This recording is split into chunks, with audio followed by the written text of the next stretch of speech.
네, 우리 시각으로 오늘 오전 미국과 이 아세안 회원국 10개국 정상이 참석하는 다자 정상회의가 이틀 일정으로 시작됐습니다. 이번 회의를 계기로 미국과 중국의 대립이 격화될 것이라는 전망이 나오고 있습니다. 그런가 하면 이 북한 문제도 거론될 예정이어서 이 부분도 관심을 모으고 있는데요. 워싱턴 연결하겠습니다. 왕선택 특파원. 네, 왕선택입니다. 네, 이번 회의에서 역시 북한 문제도 거론될 예정이라고요? 네, 그렇습니다.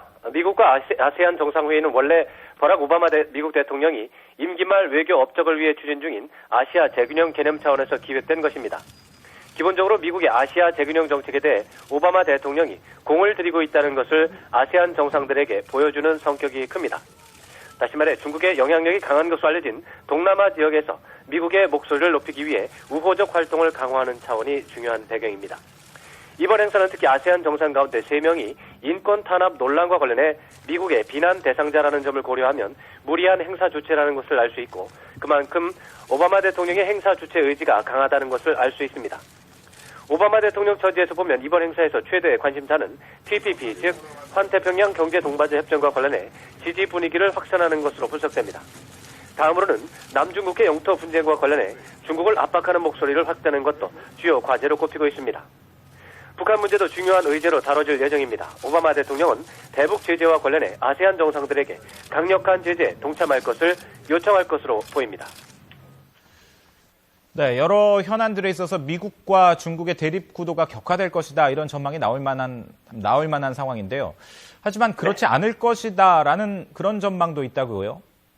네, 그렇습니다. 미국 언론을 보면 미국이 중국 견제를 추진하겠지만 아세안 정상들이 미국 편을 드는 행보를 보이지는 않을 것이다라는 전망도 있습니다. 중국 언론의 경우는 중국이 이미 아세안 국가들과의 협력 관계가 심화됐기 때문에 미국이 특별한 초청 행사를 해도 아세안 정상들이 미국이나 중국을 편드는 일은 없을 것이라는 기대감도 보이고 있습니다. TPP의 경우 10개국 가운데 4개국이 이미 참여하고 있고 3개국이 참가 의지를 밝힌 상태이기 때문에 TPP 참여를 추가로 끌어낼 수 있는 확장성이 부족합니다. 남중국해 영토 분쟁과 관련해서는 필리핀과 베트남이 중국과 격렬하게 대립하는 국가인데 이 두 나라 정상이 마침 레임덕 상황이라서 활발한 활동을 하기가 어렵다는 분석이 나오고 있습니다. 대북 제재 문제 역시 제재에는 지지하지만 대화와 협력을 통한 평화적 해결을 강조하면서 원론적 입장을 보일 가능성이 큽니다.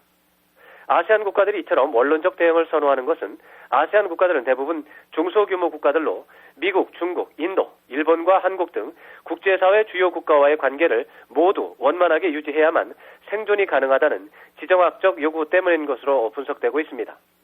지금까지 워싱턴에서 YTN 왕선택입니다.